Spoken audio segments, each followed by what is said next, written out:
Então, Fábio, conta aí para gente um pouquinho desse trabalho que tu vem desenvolvendo aí,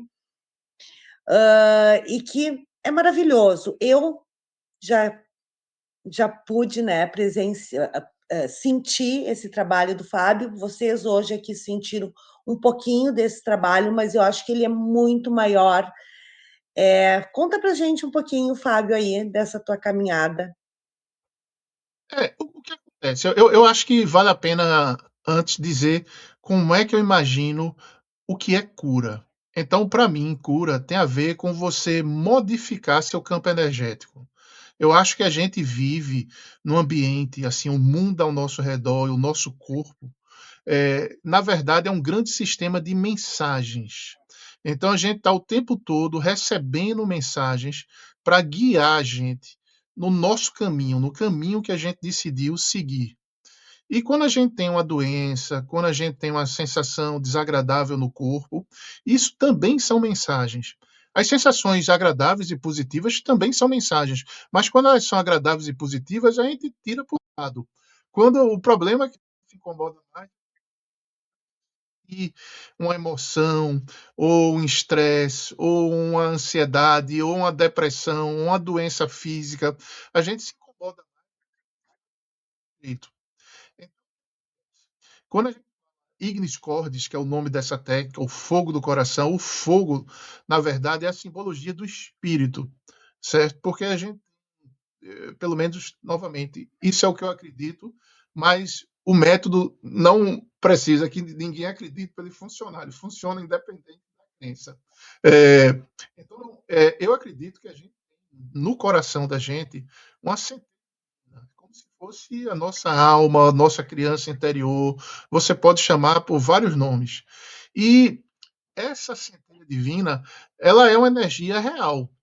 Ela é uma energia que muitas pessoas conseguem de verdade sentir essa energia. E mesmo que elas não consigam sentir a energia em si, elas conseguem sentir a energia. Então, curar. A gente fala em alterar o campo energético da pessoa.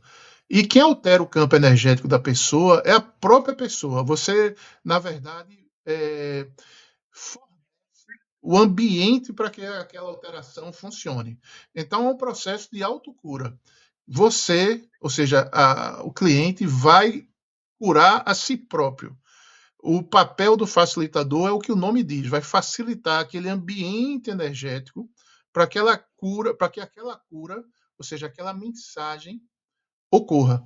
E essa mensagem, na verdade, ela muitas vezes se materializa como uma cura física, por exemplo, ou mental, mas na verdade, muitas vezes ela transcende o que é uma cura física e mental. Muitas vezes você abre a sua vida ou a sua mente para uma realidade que você nem imaginava e você consegue uma coisa que eu considero até mais profunda do que a cura física, que é encontrar o seu propósito ou realmente passar a encarar a vida de outra forma. Então, essa é uma técnica que, como é que eu diria, você trabalhando com essas energias, porque a gente tem a impressão que as coisas não são inteligentes.